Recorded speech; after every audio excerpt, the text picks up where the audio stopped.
It is Monday, which means it's time to break it all down with Tyvis Powell. And Tyvis, we are chasing the championship, but we have no idea who the Buckeyes are going to play. We have kind of an idea. We have Miami or we have Texas A&M. Yep. And so we're going to find that out Saturday night, or I guess Saturday early afternoon, about 4 o'clock we'll know.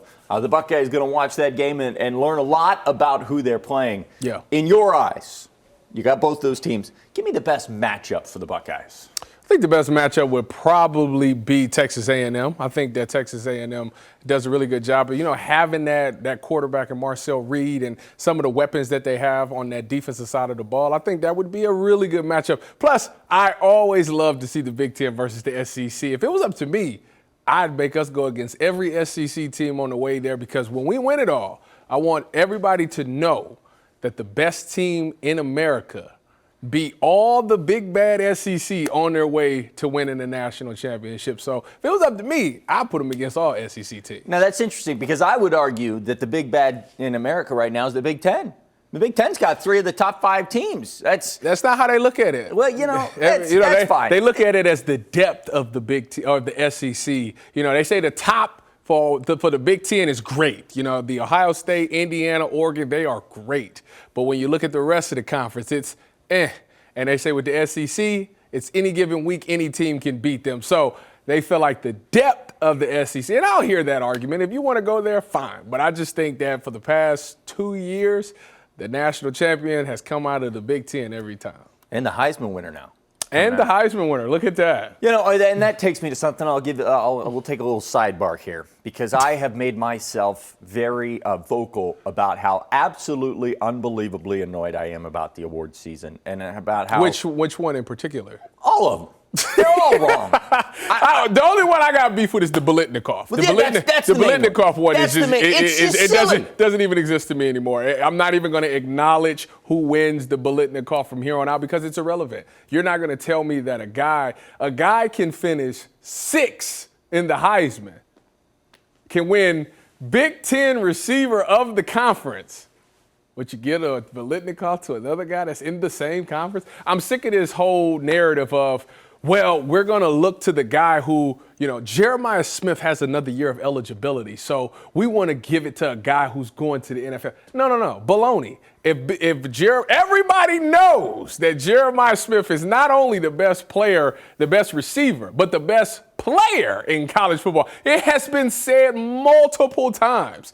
I don't understand how he does not win the Bolitnikoff. It makes no sense. There is no justification for it. You can't tell me anything. Don't get me wrong. Mekhi Lemon is a really good player. Really good for USC. Playing that slot and being an inside-out guy is unbelievable. But there was never a time where a team came out there and said, we absolutely have to triple team this guy to stop him. That has never happened. You have seen it multiple times with number 4, week in and week out, and yet their stats is almost identical, and yet one guy had to deal with a double team, maybe even a triple team at times, and the other guy didn't. And was hurt. Makes no sense. And I have your excuse for you. I have your answer for you. Ready? This is what it is.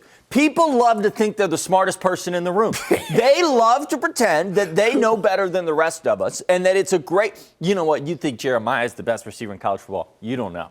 I know. I watch college football. It's lemon. Garbage. It's all garbage.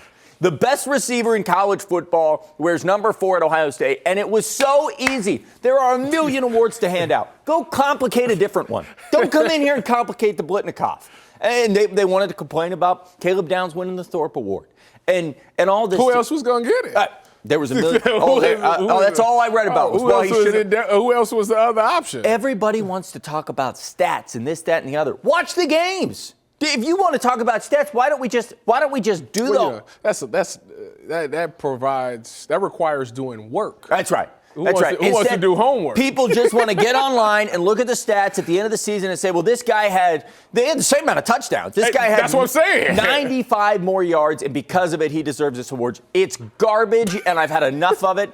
And now I wasn't going to get fired up. I was going to let you take the reins, but it's garbage. And also, the other thing, Fernando Mendoza, very deserving of the Heisman. 100%. Oh, where are you going with this? 4th for Julian? Oh, I don't have an issue with that. It did not surprise me, but I don't understand how in the world you can go from saying in that Big Ten championship game, the winner of this is going to win the Heisman. And then he's fourth. He got 14 first-place votes. So this is my whole theory about the Julian saying thing is that, so all year he's been knocked on the fact that he has Jeremiah Smith and Carnell Tate. And fair, okay, you want to go there. And I made the comparison that if you got those two, Joe Burrow had the same thing, and Joe Burrow won the Heisman. He didn't get knocked for that. Where we make the difference is if you go back and look at Joe Burrow's stats for that season and you look at Julian Sayers' stats for this season, there is a huge gap. and the other thing that I feel like messed Julian up a little bit is he had 1.5 games to perform without both receivers. Yeah. And if you go back and look at the stats of those games, I think he had 157 against Rutgers, 184 against UCLA. Yeah, you're not wrong. I just thought it was a little bit odd that we went from, if he wins this game, he wins the Heisman, to. This was a weak year for the Heisman. It was a very weak year. The fact that Diego Pavia is in New York going clubbing and celebrating after the Heisman, we got something wrong with the award. Jeremiah loves rushing yards. Johnny Manziel had more in his Heisman. I saw that. That's crazy. That is incredible. All right. Wow. We're moving past this award argument that is beyond obnoxious and needs to get fixed in the college football world. And we're looking Saturday night. It's interesting you said Texas A&M would be a better matchup because statistically Miami's the 10 seed and has struggled more, but I kind of agree with you. Marcel Reed, I'm wearing Texas A&M colors. You are. I apologize about that. It won't happen again. With Marcel Reed, is there any worry about his ability? I mean, this was a guy that was leading the Heisman midway through the season. Any worry for Ohio State to be able to contain him? No, because I think they've done a great job of going up against different mobile quarterbacks. Again, they face about 3 of them this season, and they've never really been hurt when it comes to the legs. The thing about Marcel Reed is he makes some very spectacular plays, but he's also an accident waiting to happen. You think about the game when they played South Carolina where things kind of blew up that first half. I mean, they were down big. It might have been 30-plus points that they were down going into halftime, and then Marcel had a great second half. So you get the hot and cold. I think with him, he's just gotten away with a lot of this year. And I think if he goes up against this Ohio State defense that predicates themselves on getting turnovers and, causing confusion, all those things, I think he'll make a lot more mistakes, and I think the Buckeyes defense will make the Texas A&M offense struggle a lot. But see, that's my exact same thought when it comes to Miami, because I think Carson Beck this year has been the most hot or cold quarterback in the country. When he's feeling good, he's feeling good. The only thing that gets me about him is that he's a veteran quarterback. He's played multiple But if years. you're a veteran quarterback, that's bad. No, because if you play multiple years, then you've seen a lot of different looks, a lot of different schemes, so you should have the answer right there on the spot to where you're going up against a guy like a Marcel Reed who maybe hasn't played a lot of ball, who maybe depends on his legs a little bit more than he should, but you got a defense and you got the Arvell Reese and the Sonny Styles. It's not going to hurt you because they're going to run him down. It's never like he's going to break this long run or anything like that. So I think for him, he's going to try to utilize his legs to buy times, but I think Ohio State does a great job of containing all of that. And it just causes so much confusion, and I think he'll be frustrated. All right. I'll get you out on this, Tyvis. We're looking at offense here.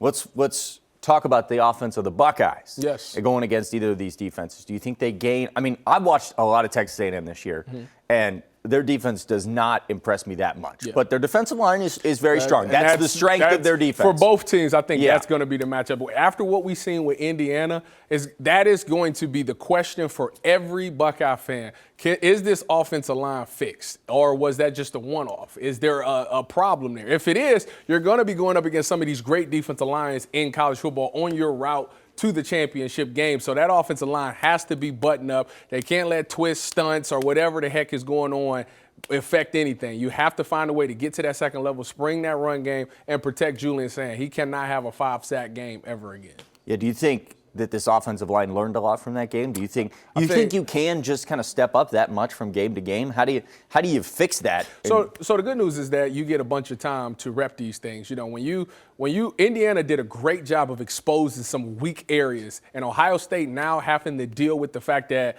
we can watch this tape, go out there, and we're gonna rep different twists, stunts, blitz. This guy's dropping, that guy isn't. Having to do that for 2 weeks leading up to a game or 20 whatever days it was, it's going to be to the fact that there should be nothing that stops you. You should be able to see anything that any team wants to do. You've already gone against it in practice, repped it, and know how to pick it up. That communication will get picked up. Your body will heal more, so you'll be more healthier for the game. I think all of those things are going to play a factor to this offensive line looking better. All right, he is Tyvis Powell. You can hear him on 97.1 The Fan. You get up at what? 5 in the morning, 6 in the morning, 6 to 9? 4:45. The show is 6 to 9 every morning. That's awful. Way too early. Hey, keep it on 10 TV Plus. We're going to have you covered all the way through the Cotton Bowl. Don't forget, starting Saturday, December 27th, we'll be down in Dallas. Tracy Townsend, Dom Tabarry, and I are going to break it all down from the Lone Star State. Get you set for that massive matchup with, we don't know yet, but we'll find out soon enough. Keep it on 10 TV Plus for all your Buckeye coverage.